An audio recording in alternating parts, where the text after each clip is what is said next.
A brand new ride is currently being built at a theme park here in the UK, and with the ride structure now being installed, it looks huge, and it will most certainly be one of the best rides in the UK. There's been so many announcements made about new rides across the world, with one being a massive new roller coaster coming to Florida at a random cafe, and rumours have begun circulating about the return of an extremely intense element to an extremely popular roller coaster in the USA. And if that somehow returns, it'll be bonkers. It has been a busy week because all that and even more has happened this past week in theme parks.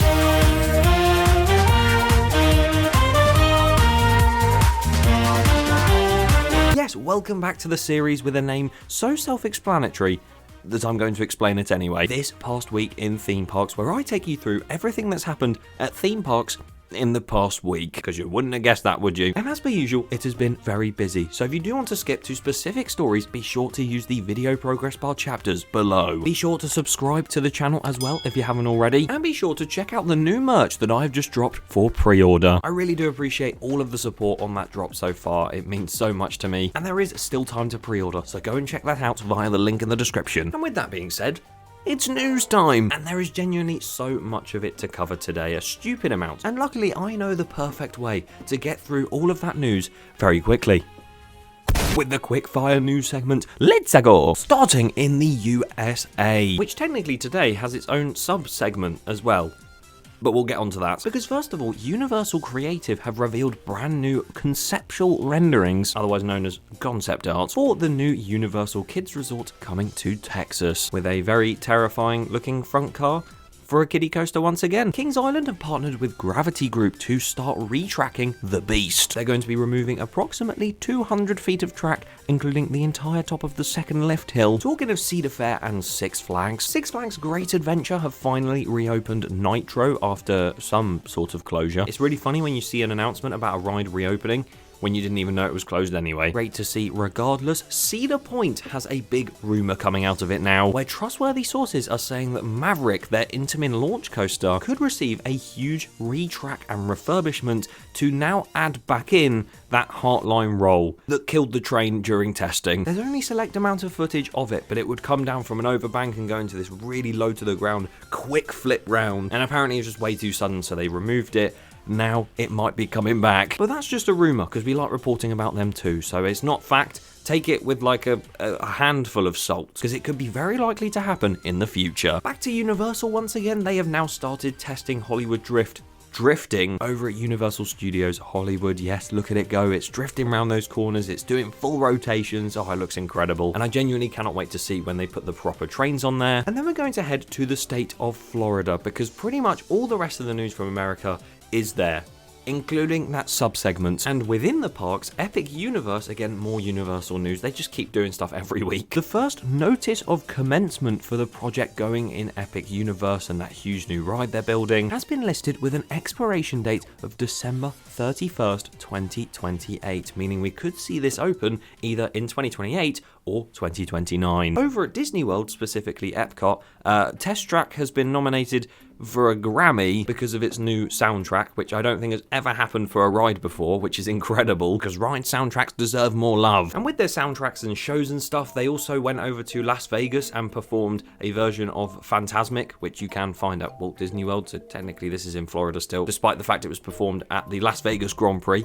for the Formula 1. Formula 1 and theme parks, two of my favourite things combining. And a big new bombshell was released by S&S Worldwide when they spoke about, well, they didn't actually speak about it because they literally posted this thing with no caption or no other talk. They are building a huge new roller coaster in Florida, just in some random cafe. Well, I say random, but it's Mango's Tropical Cafe in Florida. They're building this huge set of drop towers, I forgot about them, and also this massive launch coaster with a top hat and loads of inversions and everything, and it looks really cool on the skyline, but also came as a surprise to everyone because they literally had the perfect time to announce it at IAAPA. Yes, the biggest IAAPA Expo of the year took place in Florida this past week, and so much was shown for the first time and announced that I thought I might as well do a sub-segment of it, because we're going to be here for ages if I don't quick fire through them too. But yeah, S&S could have announced that, but they went and announced a new train design for the Rail Rider model, which looks quite nice. Rocky Mountain Construction, known for various hybrid roller coasters, had a Flying Elephants flat ride.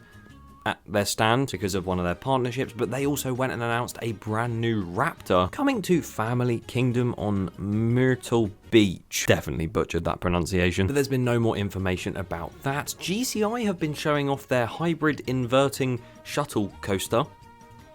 If you wanted one of them, they also offer a hybrid launch coaster that has a vertical loop. Wooden coasters have come so far, and they seem to be getting even weirder, like this Gravity Group front car that they showed off, which looks so weird. There was a dark ride by DOF Robotics showed off. You had a little bit of a first look at Phantom Theatre. Tormenta Rampaging Run had its train fully revealed, although it was literally leaked the day before, and sadly it doesn't have any bullhorns on it because that would have looked really cool, but it's just got some eyes. There's a new inclusive flat ride that Zamperla have made, which looks really good, and I love the concept of it because whilst you're sort of being raised up, to actually raise up you have to flap your arms like this.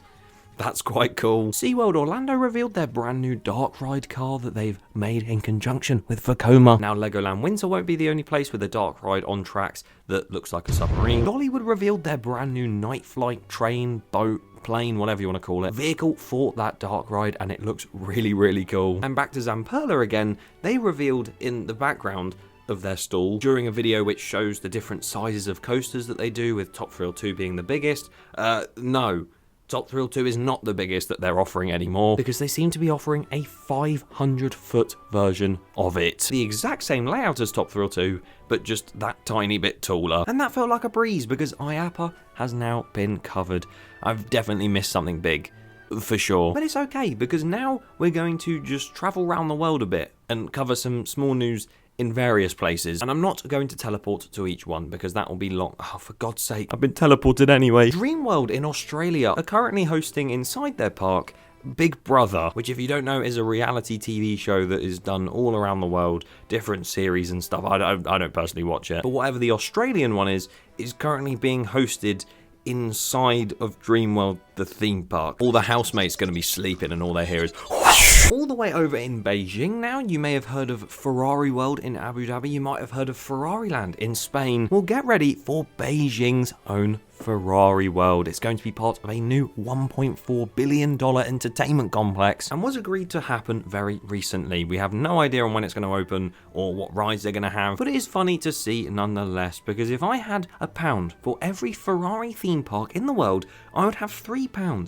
And that's not much, but it's weird it happened 3 times. A bit of theme park gaming news for you. Planet Coaster 2 have just announced a free update coming on the 4th of December, with some absolutely amazing changes coming to the game. Although weirdly there was a glitch at the end of the video and it came up with some stuff. Go check out their social media and that video to see for yourself. Back to the real world now, you have Vidanta World in Mexico, which has been busy building their brand new huge roller coaster, a Vekoma launch coaster, and that now has its track complete and it is looking awesome. Although I can't imagine it would be great for those trying to sleep in the hotel when all they can hear past their window is whoosh. Some people like rain noise when they sleep, some people like the fan noise when they sleep, others roller coaster. We've spoken about Mexico, it's time to go to Mexico. The Mexico inside of Spain.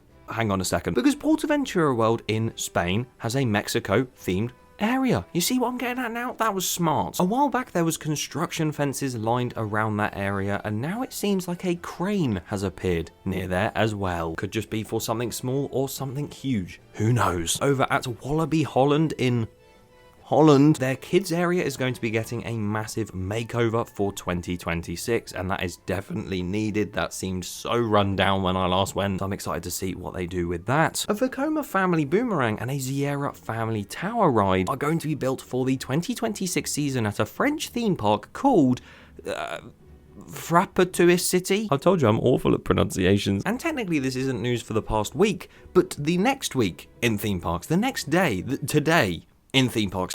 Because if you're watching this on the day of release, Monday the 24th, tonight at around 7 or 8 p.m, we will find out exactly what Disneyland Paris have been planning with their brand new Adventure World, and when World of Frozen will be opening with that. Very exciting time, so be sure to stay tuned to this channel for updates next week all about that. Or if you can't wait that long, follow me on Instagram and I'll probably post about it on my stories. What an exciting time it is to be a theme park enthusiast in the world. And also, in the UK. Because despite this season being over for the most part, next season sees a lot of investment around all the parks, such as the fact Paultons Park have now submitted an application for an EAI scoping opinion for their brand new accommodation that they plan to build, and it's going to be incredible. This could be the start of their journey to become like Alton Towers and have about 1,700 different accommodations. Talking of Alton Towers, the terms and conditions have been updated, not just for there, but for all Merlin theme parks, with the addition of a line stating about Merlin and if they were to drop or sell Alton Towers or any of the parks, which is very interesting to see, and it was so interesting that I actually made an entire video about it. So go and check that out in the top right at the end of this video, because I did go into a little bit more detail than just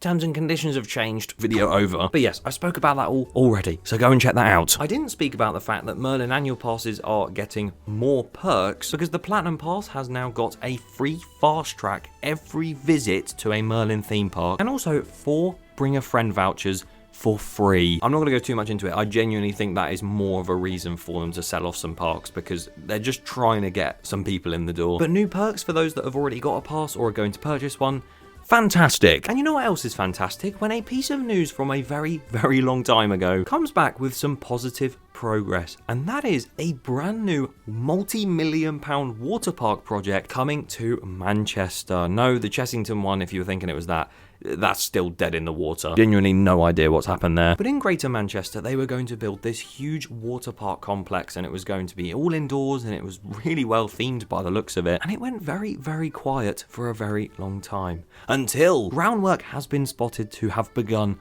on the site of it, which is crazy when you think about the fact that groundwork has just begun there, and that's supposed to open in about 3 years. Universal Bedford, which is going to open in 6 years, has already got site offices, and groundwork had started ages ago. But a whole resort, water park, I guess they're not the same thing. That is going to be huge for the UK though, and I'm very excited to see that continue going up. As I am our final piece of news today, I know I've quick-fired through everything, it feels like. The fact a huge new ride in the UK has gone up properly vertical now, very, very quickly, and it looks massive. Earlier this week, Blackpool Pleasure Beach had been busy building their Invictus Gyroswing, and last week I spoke about the fact they had some deliveries in where they had the sort of top of the structure and a few other things. All of that was happening, and literally a few days later, the structure of the actual ride, the huge support columns that hold it up, went vertical early in the day, and they went up and it looked absolutely insane.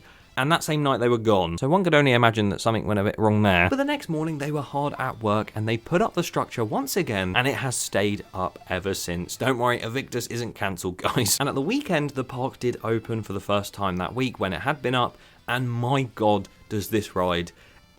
I keep saying it, but it just looks huge. The max height it's going to reach is 138 feet tall, and of course with it being a gyro swing, it will swing at around that height, I guess, towards Big Dipper and Infusion, and then swing the other way as well. And despite the fact it is literally below the pathways, which will definitely make it look smaller than it actually is, this thing still looks ridiculous. So I can't wait to see this properly testing, because it'll really add to that skyline. But yeah, the 4 support columns and the huge top piece where they're all connected together, and where the actual gyro swing, what's it called?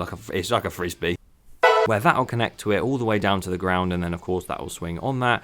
It's mad to see that huge structure come together. And yeah, from the animations to know that it'll swing up to around the big one's airtime hill height, it's going to be incredible. What do you guys think to all of the news I've covered today? Leave your thoughts in the comments below. Make sure you subscribe to the channel, and make sure you go and check out that merch that I spoke about earlier. Link in the description.